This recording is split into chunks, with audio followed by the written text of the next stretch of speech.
आज आपण आहोत येळावी जिल्हा परिषद गटातील नेहरूनगर या गावामध्ये. तर नेहरूनगर या गावामध्ये प्रचार जोरदार पद्धतीनं चालू आहे. नक्की कशा प्रकारे प्रचार चालू आहे आणि कोणत्या व्हिजनवरती आपण ही निवडणूक हातामध्ये घेतलेली आहे, तर आपण ह्या प्रचारासंदर्भात आणि आपल्या एक मिनटं उमेदवार डिके नाहीत ना, प्रचार कशा पद्धतीनं चालू आहे तुमचा?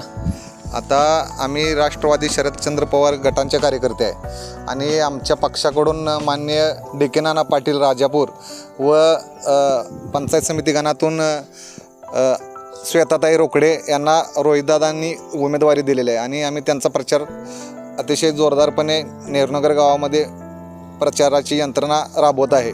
आणि आमचा वैयक्तिक घर टू घर प्रत्येक माता भगिनीपर्यंत, प्रत्येक वृद्धापर्यंत, प्रत्येक तरुणांच्यापर्यंत आम्ही गावात केलेली विकास कामे आणि रोहितदादा यांच्या माध्यमातून आलेला संपूर्ण जिल्ह्यातून निधी, त्या माध्यमावर आम्ही लोकांच्या मध्ये जाऊन माननीय डी.के. नाना व रोकडेताईंसाठी मतदान मागत आहे.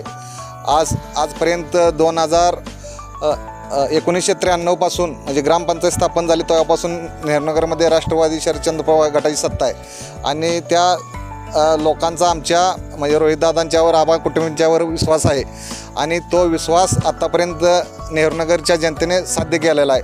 लोकसभेत असतील, विधानसभेत असेल, जवळजवळ आमदार रोहितदादा पाटलांना आम्ही 500चं लिडिंग, 500 मताधिक्याचं लिडिंग दिलं होतं. त्याच स्वरूपात आता तशाच स्वरूपात जोरदार प्रचार नेहरूनगरमध्ये चालू आहे आणि डी.के. नानांनाही जवळजवळ एक 80% टोटल मतदानापैकी आम्ही मताधिक्य नेहरूनगरमध्ये देणार आहे.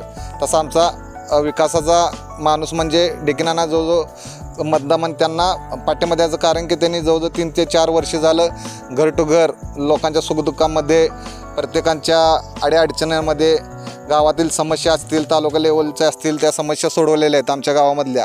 आणि मुख्यानं व्हिजन कोणतं असणार आहे, म्हणजे कोणत्या प्रश्नावर आपण ही निवडणूक हातामध्ये घेतली?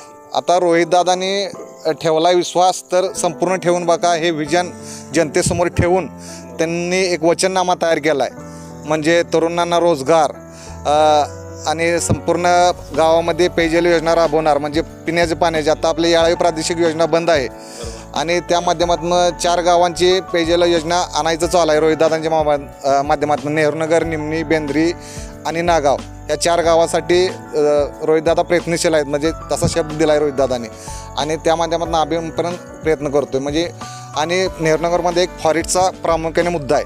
तो मुद्दा म्हणजे गेले एक 10 वर्षापासून प्रामुख्याने उपलब्ध झाला आहे. म्हणजे पहिलं काही कोणाच्या तक्रारी नव्हत्या, त्याला काही तक्रार म्हणजे काही विषय नव्हता, पण आता फॉरेस्ट जे लिगली आम्ही प्रस्ताव दाखल केलेले आहेत.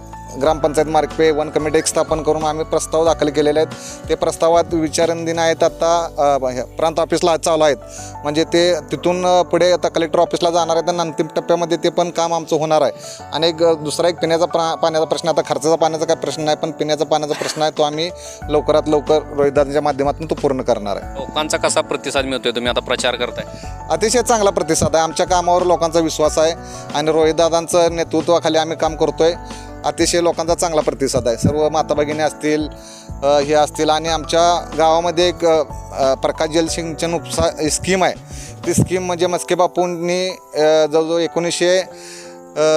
25 वर्ष झाले ती स्कीम आहेत आणि आमच्या गावामध्ये एक 2 आणि 3 नंबर वार्डमध्ये रोजगार लोक, गरीब लोक राहतात. त्यांच्या हाताला काम दिले, म्हणजे ते आमच्या गावाची जलवाहिनी समजा, म्हणजे त्या लोकांना काम दिले. त्या स्कीम आणल्यामुळं संपूर्ण रोजगार मिळाला आहे.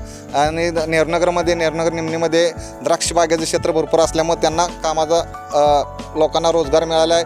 प्रत्येक लोकांना इथं हाताला काम आहे आणि आम्ही जवळजवळ सगळ्या सुविधा ग्रामपंचायत मार्फत त्यांना दिलेल्याच आहेत. मतदारांना तुमचं काय आव्हान असेल? आता माझ्या सर्व मतदार बंधू भगिनींना असं आव्हान आहे की आपण रोहितदादांच्या पाठीशी खंबीरपणे उभं राहून डी.के. नाना पाटील व रोकडेताईंना भरघोस मताने विजय करायचा आहे. आणि माझे 2 शब्द